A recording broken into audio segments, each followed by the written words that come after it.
Civil rights organizations in Iowa have been fighting voter suppression in federal court over the past week. In Des Moines, on Wednesday, October 30th, the American Civil Liberties Union, ACLU of Iowa, and their attorneys represented those impacted by a list put out by the Secretary of State, Paul Pate. The list identified over 2,000 registered voters his office said should be challenged due to questionable citizenship status. The ACLU filed a federal lawsuit on behalf of 4 naturalized citizens on Pate's list and the League of United Latin American Citizens of Iowa to stop the wrongful citizenship challenges. Though the injunction was denied by the court on Sunday, November 3rd, the lawsuit caused quite the stir regarding voter suppression in Iowa. I had the opportunity to speak with one of the state leaders of LULAC, Iowa, regarding voter suppression laws and the recent lawsuit to fight it. Joe Henry, State Political Director of LULAC, Iowa, explained how voter suppression has manifested in Iowa over the past 12 years. These voter suppression laws have been put forward, and they actually started in the 1980s. But here in Iowa, there's been a big push on them over the last 12 years.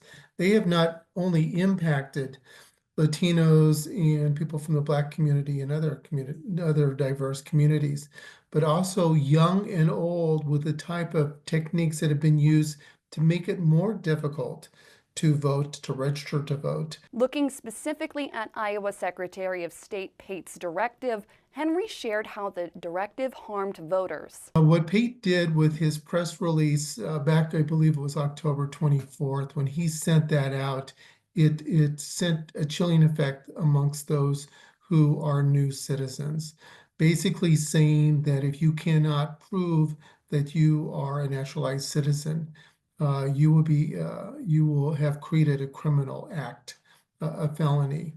And it has been very confusing for those who are new citizens. Some have worried that they have wondered if they should even vote because they might be held accountable with this directive that was sent out through this press release. As a result of the directive from Pate, the ACLU of Iowa and their attorneys filed a federal lawsuit which went to court on Friday, November 1st. On Sunday, November 3rd, the injunction was denied by the court. However, the lawsuit did result in an action on the side of the Secretary of State to confirm the citizenship of 88% of the list of naturalized citizens that had challenges. However, despite the decision of the lawsuit, LULAC, Iowa, and ACLU intend to take steps going forward to keep protecting the right to vote for Iowan citizens and fight against voter suppression. So it's created an impact.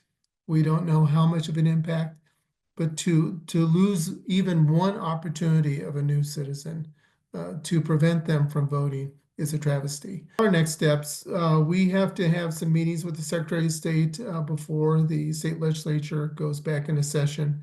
And then we have to prepare for what may happen in the state legislature. A major part of efforts in protecting the right to vote across minority groups is the impact of college-aged voters. Our young people are seeing things that our older generation did not see. Many of our young people are going through bouts of poverty, living in homes where they're on the verge of not making their house payments, not being able to put food on the table. So they're seeing some really dangerous things happen in the economy. And they realize that what is happening with themselves is dependent upon, is occurring due to what's happening legislatively across the country. So we're seeing changes happen. And we're thankful for the youth vote. We reached out to the office of the Iowa Secretary of State, Paul Pate, for comment and received Pate's press releases regarding the lawsuit and the court's responses. In his November 3rd press release following the court's ruling, Pate stated, "Today's ruling from the federal district court is a win for Iowa's election integrity.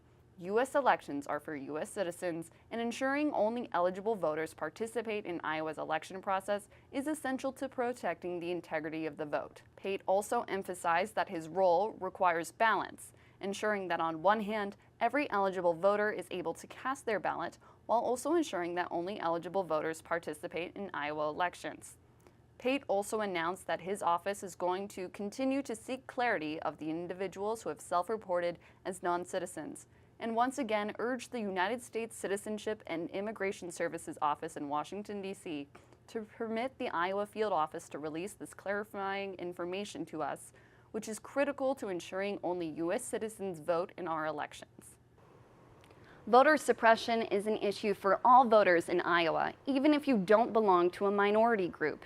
It's important that all eligible voters are able to cast their ballots and perform their civic duty to ensure that democracy is protected and our government properly represents its citizens.